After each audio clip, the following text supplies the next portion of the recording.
Pertamina itu untung karena ada selain dia produk, ada penggantian biaya, ada kompensasi dan kompensasi. Coba, sudah transparan tidak berapa harga pokok produksinya? Karena kalau kita lihat perbandingan misalnya dengan pupuk Indonesia, Mas, biaya subsidi per tahun itu 25T. Jadi perhitungannya itu adalah HPP plus 10%. Jadi itu yang diganti oleh pemerintah. Harga pokok produksi plus margin 10%. Jadi ditaruh di situ aja si Farel itu yang nyanyi ojo dibanding-banding kayak jadi komisaris atau direksi, si BUMN itu pasti untung 2,5T. Sudah pasti, Mas. 2,5T. Nggak usah yang orang pinter. Taruh aja si Farel yang nyanyi itu. Begitu juga dengan Pertamina. Pertamina lebih gelap. Berapa biaya subsidi itu perhitungannya bagaimana? Apakah di dalamnya yang kompensasi, apakah di dalamnya sudah ada perhitungan margin? Apakah biaya-biaya yang diklaim dalam penggantian itu semuanya sah? Apakah auditornya bersih? Jangan-jangan ini yang saya suka duga-duga, kan kita boleh macam-macam, biaya kondangan direksi, biaya ini sakit, biaya susu, biaya apa, jangan-jangan diklaim juga.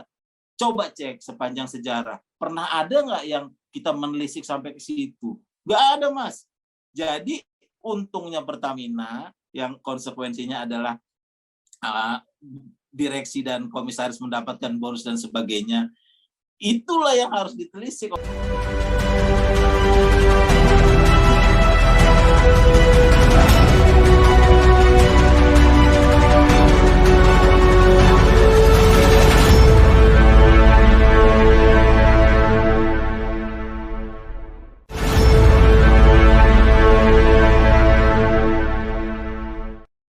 Halo, Assalamualaikum warahmatullahi wabarakatuh. Kembali berjumpa dengan saya, Isbuna Arif dari Forum News Network. Ini hari Sabtu akhir pekan. Biasanya mestinya kita ngobrol yang santai-santai. Tapi kita sebagai rakyat di Indonesia kayaknya kita nggak punya kesempatan bersantai. Karena berbagai problem yang dibebankan oleh pemerintah ke kita itu membuat kita tidak bisa santai. Dan saya sejak kemarin tuh membaca ada sebuah petisi. Ini disampaikan oleh namanya Mas Agustinus Edi Kristianto. Anda pasti yang mengikuti tulisan-tulisan pemikiran beliau nggak aneh nih, data-datanya asik.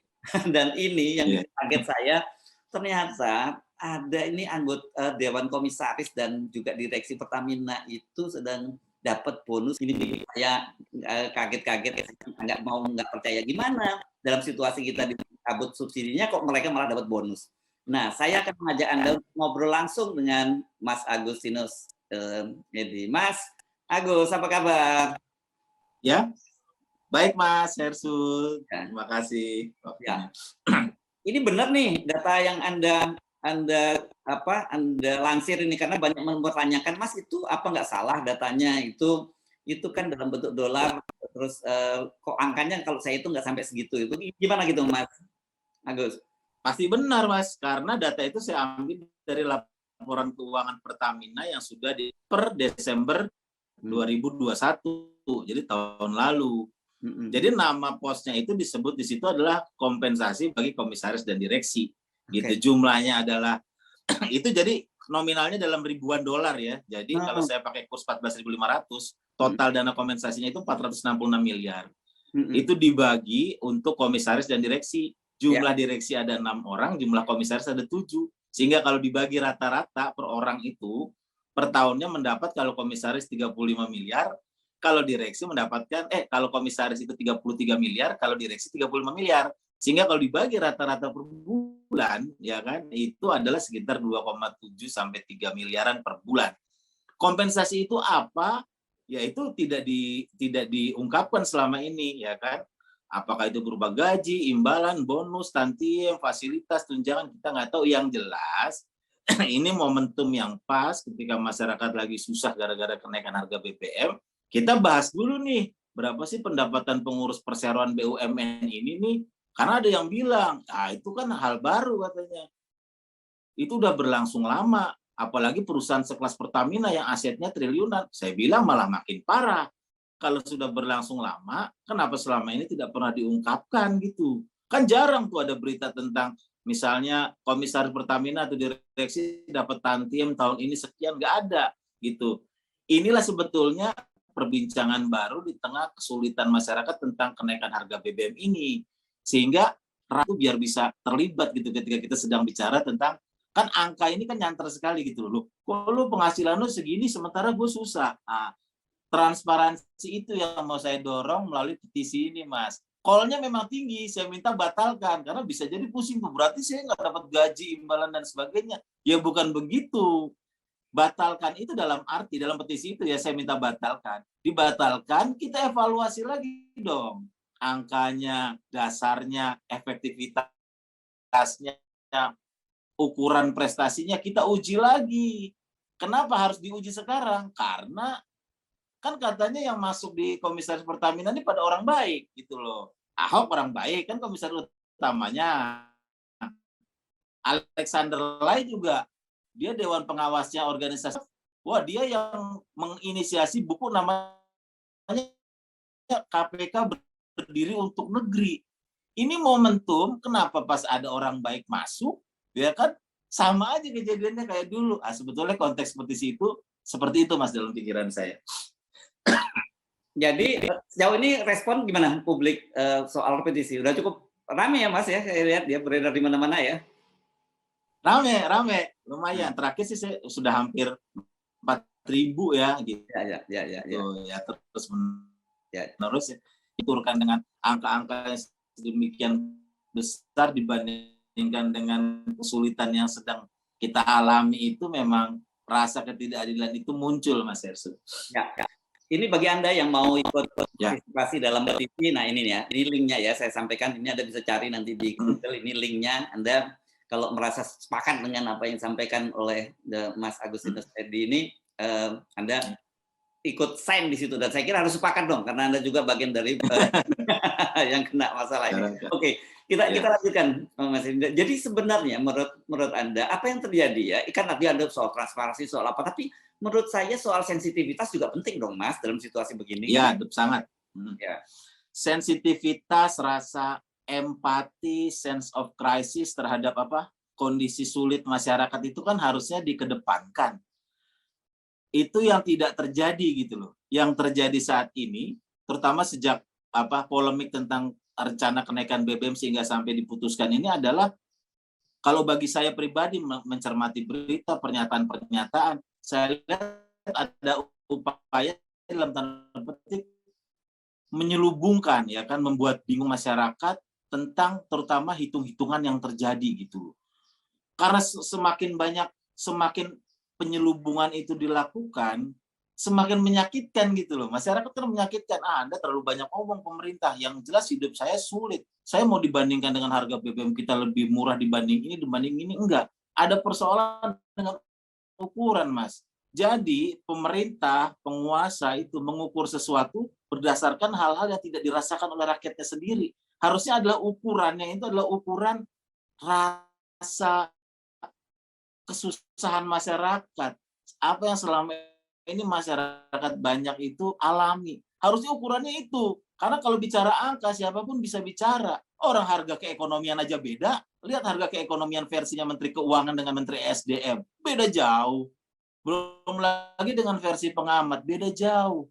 Jadi banyak istilah, banyak hitung-hitungan yang membingungkan masyarakat, dan itu tidak sensitif terhadap apa yang dialami, kesusahan yang dialami masyarakat. Karena ujung-ujungnya faktanya BBM naik, harga kebutuhan pokok naik, hidup semakin sulit, dan sebagainya kan ujungnya itu. Pertanyaannya diperhatikan nggak oleh pemerintah maupun pengurus Pertamina gitu. Kita bisa berdebat soal angka. Toh mereka juga angkanya selama ini yang pegang itu hanya pihak-pihak tertentu aja. Sekarang saya tanya, kalau orang ngomong, misalnya menteri ngomong harga keekonomian Pertamax solar, tanya ada nggak yang tahu apa sih pembentuk harga keekonomian itu? Kalau kita lihat aturannya kan ada yang namanya harga dasar ditambah PPN ditambah pajak bahan bakar kendaraan bermotor dikalikan volume. Pertanyaannya, ada nggak yang tahu harga dasar? Ya. Nggak ada yang tahu. Apalagi saya lihat di websitenya BPH Migas sendiri waktu itu pernah saya tulis. Jadi dia bilang Kalau Pertalite itu adalah JBKP, ya kan, jenis bahan bakar khusus penugasan yang harganya tidak terpengaruh oleh fluktuasi harga minyak dunia karena harganya ditetapkan oleh pemerintah. Pertanyaannya, kenapa selama ini narasinya adalah kita dibilang harga minyak dunia naik, ya kan? Harga karena perang Rusia dan Ukraina. Yang ngomong itu pun dia tidak menunjukkan chart. Sebenarnya dari bulan Januari atau sejak Rusia nyerang Ukraina sampai hari ini, bener nggak harga minyak dunia naik? Misalnya WTI, Brent, Platts, dan sebagainya. Ternyata trennya turun. Nah, itu kan malah makin kontradiktif gitu loh. Jadi itu yang makin memunculkan pertanyaan, ini ada apa di balik ini? Gitu. Petisi ini pintu masuk, Mas. Pintu masuk untuk evaluasi dan investigasi total apa yang terjadi dengan kebijakan subsidi BBM kita selama ini, gitu, Mas. Iya. Oke, kan selama ini selalu narasinya disebutkan bahwa APBN bisa jebol karena subsidinya sangat besar sekali. Bahkan Bu Sri Mulyani kemarin nyebut angka 502 triliun terus bisa jebol sampai 653 triliun gitu ya. Tapi kemudian saya baca-baca ternyata dan saya ngobrol dengan anggota badan anggaran DPR, nggak sebesar itu subsidi BBM itu ada namanya dana kompensasi ya ke Pertamina, ke PLN dan sebagainya gitu. Nah, belum lagi Bu Sri Mulyani juga kedapatan ngibul kemarin karena dia ngomong bahwa Pertamax itu masih disubsidi dan itu salah sasaran dikonsumsi orang kaya gitu. Tapi kata Direktur Utama ini kan enggak, kita nggak pernah dapat kompensasi soal harga Pertamax itu, selisih harganya kita yang bayarin gitu. Iya. Jadi gini, Mas. Saya minta nih selama ini misalnya para ekonom, pengamat, atau mereka yang biasa berkecimpung di dunia analisa ekonomi ya, hargailah pendapat-pendapat orang biasa masyarakat yang merasakan ada yang janggal dalam kebijakan hitung-hitungan mereka. Gitu loh. Jadi kita tidak bisa pakai analisa-analisa canggih atau seperti kata siapa? Sekjen PDIP itu world view ya kan, pandangan dunia. Kita harus lihat sesuatu yang nyata-nyata aja di depan mata kita, tercatat, pakai empati, nurani, kita rasakan masyarakat kita begini, tergemborkan juga akan bisa membengkak sampai 630 triliun dan sebagainya. Masyarakat itu tanya, ini angka apa sih katanya? Kok besar sekali gitu, 502 triliun. Sama, saya sebagai masyarakat biasa yang berlatar belakang jurnalis, saya melihat angka itu sebagai pintu masuk. Mari kita bedah, Mas. Jadi 502 triliun itu komponennya terdiri dari 3. 1 yang disebut dengan subsidi bahan bakar dan energi, 2 yang namanya kompensasi BBM, 3 kompensasi listrik. Nah, subsidi bahan bakar energi itu posnya adalah terbesar ini ya. Kalau kita bicara subsidi ya, karena kemarin saya dengar staf khususnya Menkyu bilang, sudahlah jangan dipolemikan antara subsidi dan kompensasi, itu sebetulnya intinya sama, yakni dukungan APBN. Beda. Istilahnya beda, aturannya beda, konsepnya beda. Enak aja sama dari mana, Mas Justinus? Pertama, subsidi bahan bakar dan energi. Subsidi bahan bakar dan energi ini sejatinya porsi terbesar dari pos subsidi adalah untuk LPG 3 kilo, Mas. Terbesarnya. Sementara untuk subsidi yang lain adalah subsidi untuk solar bersubsidi. Ternyata angkanya itu awalnya di APBN 2022 itu cuma 14 triliun, sisanya LPG 3 kilo. Yang kedua, kompensasi BBM ini yang paling besar. Ini adalah 252,5 T. Naiknya adalah 1.200 di tadi. Ini namanya kompensasi. Kompensasi BBM itu dia membayar selisih. Jadi kekurangan penerimaan Pertamina akibat selisih antara harga jual eceran dengan harga keekonomian gitulah. 252,5 T. Apa yang Pertalite, ya kan? Yang ketiga baru subsidi listrik, ada sendiri. Nah, kita lihat di kompensasi untuk BBM yang angkanya 252, T itu untuk bayar pada periode berapa? Periode kapan? Itu yang saya lihat. Karena nyatanya saya udah cek laporan keuangan Pertamina sejak Jokowi naik ya, setidaknya 2015 lah sampai 2021. Saya lihat posisi terakhir Mina. Jadi ada utang kompensasi itu yang besarnya adalah kalau dirupiahkan hitungan saya 94T, masih utang dia. Terus kalau lihat di laporan keuangan 2021 bulan April kemarin, kalau April ya kalau nggak salah, itu sudah disepakati oleh Dirjen Anggaran bahwa akan dibayar dulu ya kan 64T, dan kompensasi untuk periode kapan? Periode 2019 dan 2020. Jadi kalau duit 252,5T ini turun, itu akan membayar utang kompensasi itu sampai tahun 2021, jaga-jaga untuk kompensasi 2022, sisanya itu saya hitung masih banyak juga gitu loh. Pertanyaannya, kita jangan ribut dulu soal hitung-hitungan. Transparan nggak sebenarnya hitungan 252,5T ini? Jangan berlindung di balik soal harga keekonomian. Harga keekonomian gugur karena Menteri Keuangan dan Menteri SDM saja beda hitungan harga keekonomian Pertalite. Yang satu 17.000, yang satu 14.000. Kalau kita pikir kenapa mereka bisa beda? Bisa beda misalnya karena hitungannya. Misal Sri Mulyani menghitung add cost, Menteri SDM menghitung opportunity cost. Misalnya kalau minyaknya ini diekspor, ya apapun itu, ya lu cerita dong, transparan ke masyarakat gitu. Dan ingat, ini pintu masuknya lagi karena namanya kompensasi. Saya lihatlah di situ laporan keuangan. Ternyata kita masih punya kompensasi terutang kepada direksi dan komisaris Pertamina. Ya jumlahnya 466 miliar itu. Makanya saya jadikan momentum. Mumpung ini orang baik yang berkuasa, kan katanya BTP itu bersih, transparan, profesional. Dan bukan hanya jargon loh, BTP itu udah ada yayasannya loh Mas. Mendidik calon-calon pemimpin, ada mendidik calon-calon pemimpin yang BTP.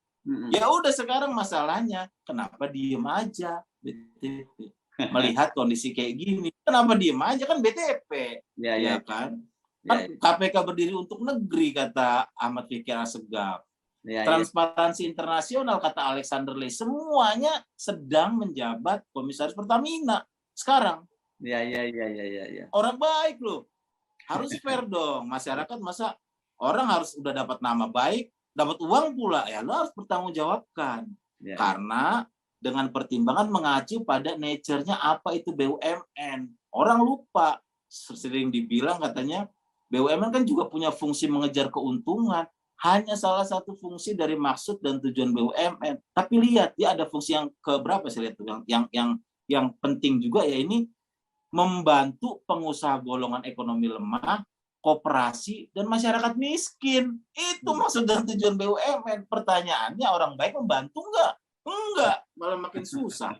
Jadi sudah tidak transparan, tidak membantu, parah gitu. Jadi argumen orang baik itu yang saya mau gugurkan. Nggak gampang loh Mas dibilang orang baik itu, karena saya juga dibilang bukan orang baik kan. Masalah BTP ini kan Basuki Cahayapurnama ya, Ahok ya, maksudnya komisaris Pertamina. Ahok, iya, komisaris utama Pertamina sudah dari 2019. Alexander Ley sudah dari 2017 Mas. Kalikan saja kalau 30 miliar lah setidaknya. Kalikan aja 5 tahun dapat berapa? Ya. Dan celakanya banyak juga yang komen ke saya, Gus, kompensasi itu kan posnya banyak, ada mungkin gaji, imbalan, tantiem. Masalahnya pada ngumumin nggak tantiemnya Pertamina itu berapa, kan nggak juga. Jadi ada ruang gelap di mana ada segelintir orang aja yang berhabitat di situ, yang kita nggak tahu gitu loh. Padahal dia sedang bicara uang yang dikelola oleh perusahaan negara, Persero ya, yang 100% sahamnya dikuasai oleh negara gitu. Berarti punya kita juga. Ya. Gitu Mas cara berpikir saya. Ya, jadi Anda berangkat dari prasangka baik gitu ya. Mari buka-bukaan data gitu ya. Iya. Kan orang baik Mas. Kalau dia nggak orang baik Mas, belum tentu saya begini. Mungkin saya santai. Ya. Soalnya orang baik, penggagas buku anti korupsi, ada yayasan BTP-nya, ngeri Mas. Ada yayasan bersih, transparan, profesional. Ini modal sosial yang sangat bagus loh untuk pemilu mendatang. Makanya harus saya sliding sekarang gitu loh. Kan harus kita uji sekarang sejauh mana orang baik ngeri, Mas. Orang baik itu ngeri sekali gitu. Dicap sebagai orang baik. Ini yang saya uji sekarang. Sampai hari ini kita lihat aja, Mas Chandra.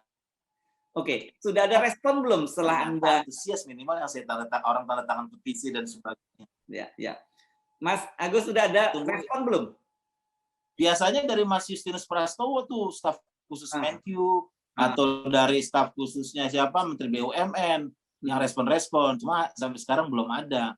Kalau respon sih saya senang aja, apalagi kalau misalnya Pak BTP nih ya, Pak Ahok dia merespon marah-marah, ya nggak apa-apa, kan biasanya juga marah kan gitu. Dia marah aja. Namanya juga orang baik, kita tanya kan baik. Ya kan? Kalau nggak baik saya nggak nanya gitu. Makanya saya tanya juga, petisi ini sebetulnya saya tujukan kepada Jokowi, ya kan, Presiden dan Menteri BUMN sesuai dengan wewenangnya kan, karena kuasa pemegang sahamnya kan BUMN gitu.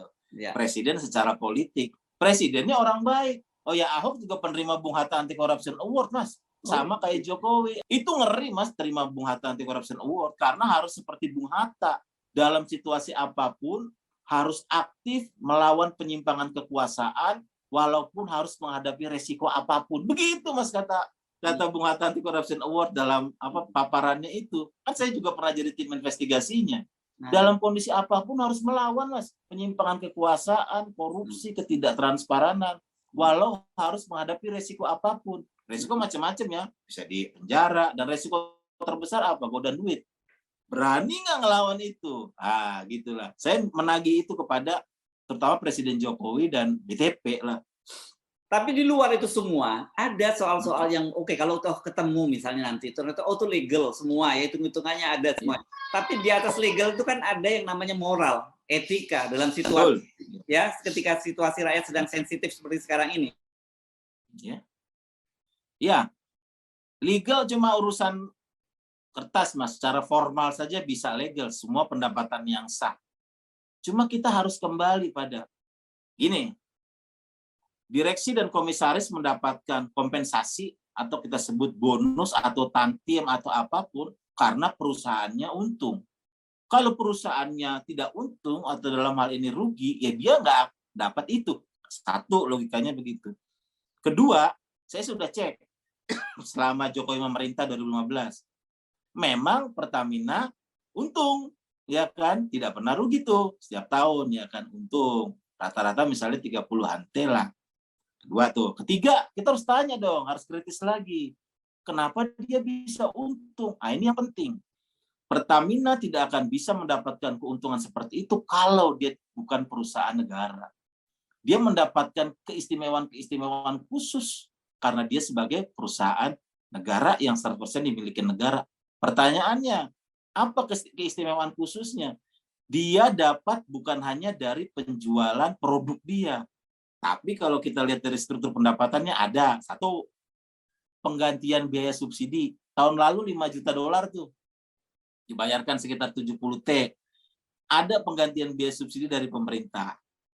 Kedua, ada juga yang kita sebut kompensasi selisih antara harga jual eceran dan harga keekonomian. Jadi saya kritik itu, Dirut Pertamina bilang jual rugi.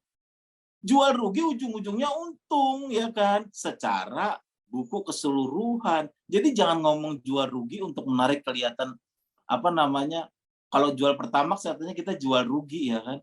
Pertamax itu cuma 13% dari volume total penjualan BBM, ya kan? Porsinya kecil. Jadi jangan bicara seperti itu karena secara global Pertamina itu untung karena ada, selain dia produk, ada penggantian biaya, ada kompensasi dan kompensasi. Coba sudah transparan tidak berapa harga pokok produksinya? Karena kalau kita lihat perbandingan misalnya dengan pupuk Indonesia, Mas, biaya subsidi per tahun itu 25 T.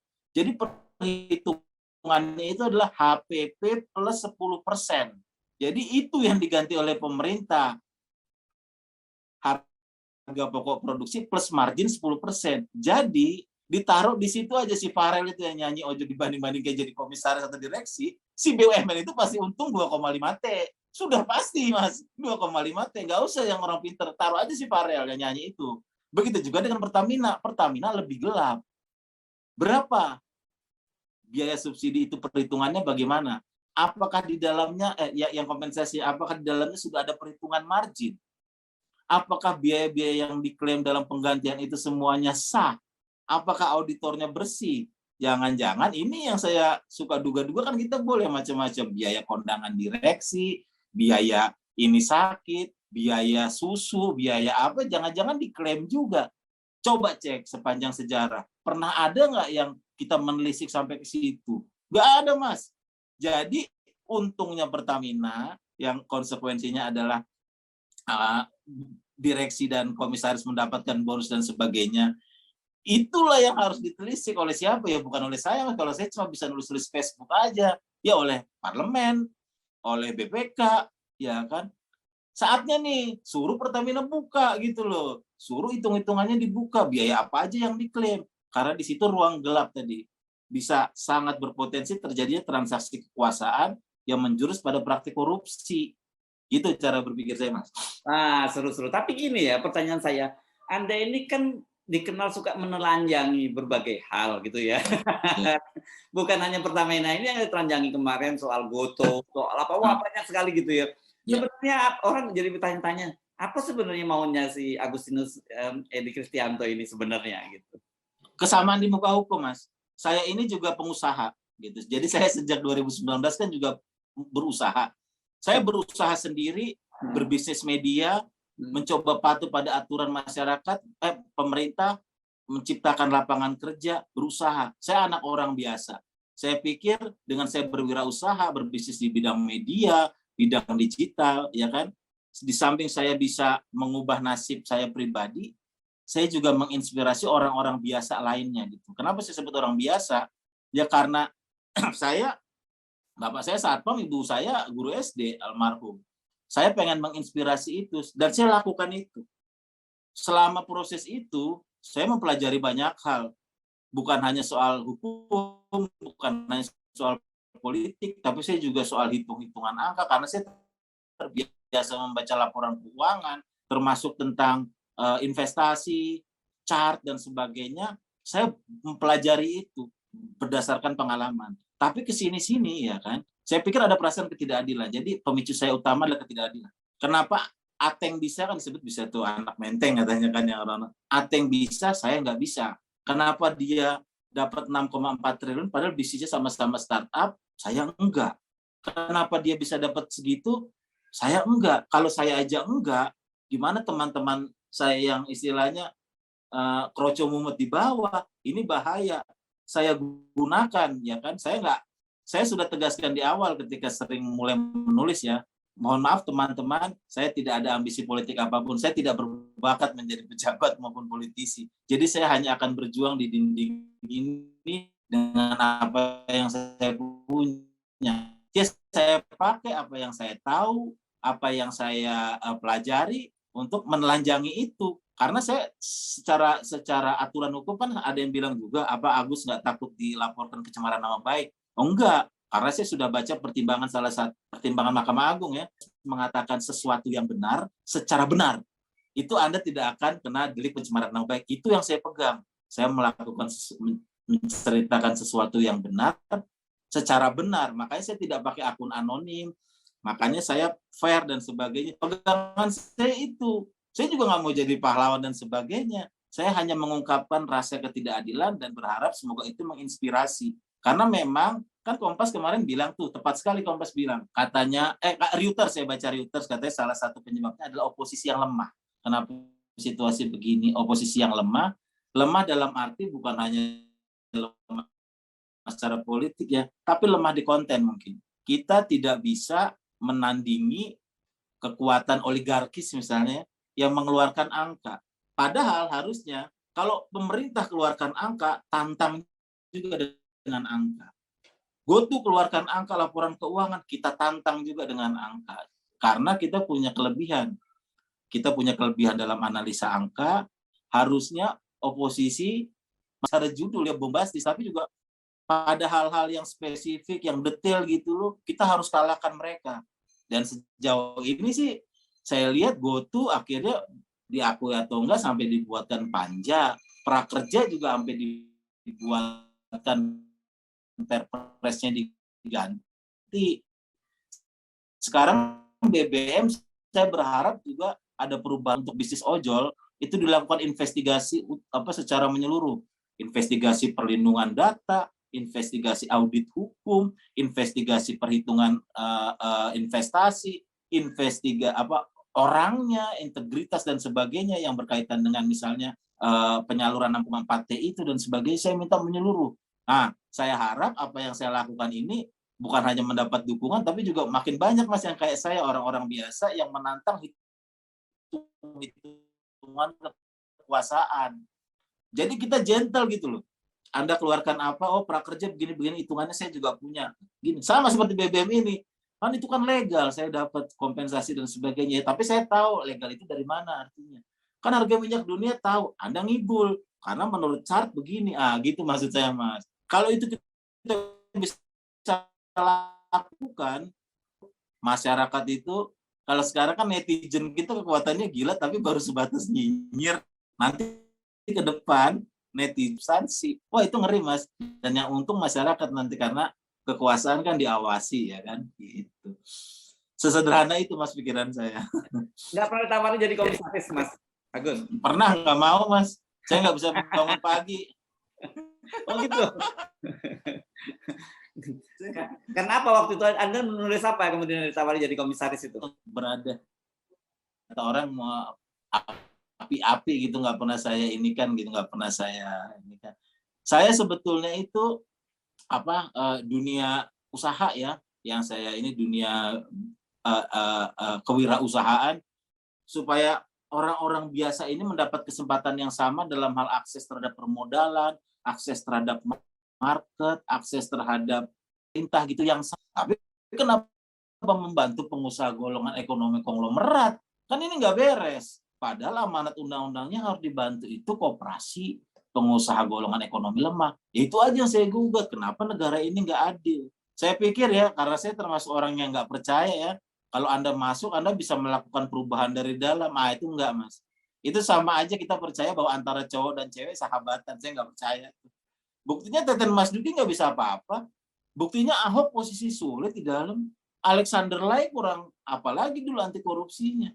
Mas nggak bisa berubah apa-apa. Jadi saya lebih baik ekstrim. Saya berada di luar, ya khusus presiden, anaknya konglomerat, anaknya Haritanu, anaknya siapa, Chairul Tanjung, gajinya kasihin ke saya bilang. Saya awasi pemerintah tiap detik gitu loh. Kalau mereka kan staf khusus milenial, katanya digaji 50 juta lebih sama tunjangan 100 juta. Gajinya kesayain aja, saya bilang. Saya awasi pemerintah tiap detik. Kalau bisa tiap jam saya nulis status untuk mengawasi pemerintah demi masyarakat. Ketimbang dipakai mereka yang nggak ngapa-ngapain. Udah kok anak konglomerat, digaji negara, jadi staf khusus milenial, kontribusinya nggak ada coba. 100 jutanya mending kita kasih ke kita berdua ya Mas, buat channel YouTube. Kan lebih enak. Oke. Itu bagian dari ketidakadilan juga. Oke, Mas Agus itu saya kita tunggu lagi ya tulisan-tulisan Anda dan kita tunggu nih soal penjelasan dari Pertamina gitu. Jangan ngeles ya, jangan ngeles data lagi. Terima kasih Mas ya. Sampai ketemu lagi Mas. Ya. Oke, terima kasih Mas Hersu. Ya. Oke, demikian tadi wawancara saya dengan Mas Agustinus Edi Kristianto. Anda pasti kalau aktif di media sosial atau Anda bisa banyak mengikuti tulisan-tulisan dia yang sangat kritis. Dan tadi saya ingatkan jangan lupa dukung petisi Mas Agus untuk mempertanyakan bonus 466 triliun direksi dan miliar. Miliar. Oh, triliun lagi mainnya. 466 miliar untuk direksi dan komisaris Pertamina. Jadi kalau di breakdown tadi, kalau direksi itu dapatnya 35 miliar, kalau komisaris 33. Itu beli berapa liter itu Pertalite ya Mas ya kira-kira ya. Bandingannya jangan Pertalite, berapa liter minyak tanah Mas yang Oke, terima kasih, sampai jumpa lagi. Saya Hersu Arif dari Forum. Assalamualaikum warahmatullahi wabarakatuh. Waalaikumsalam. Terima kasih Mas.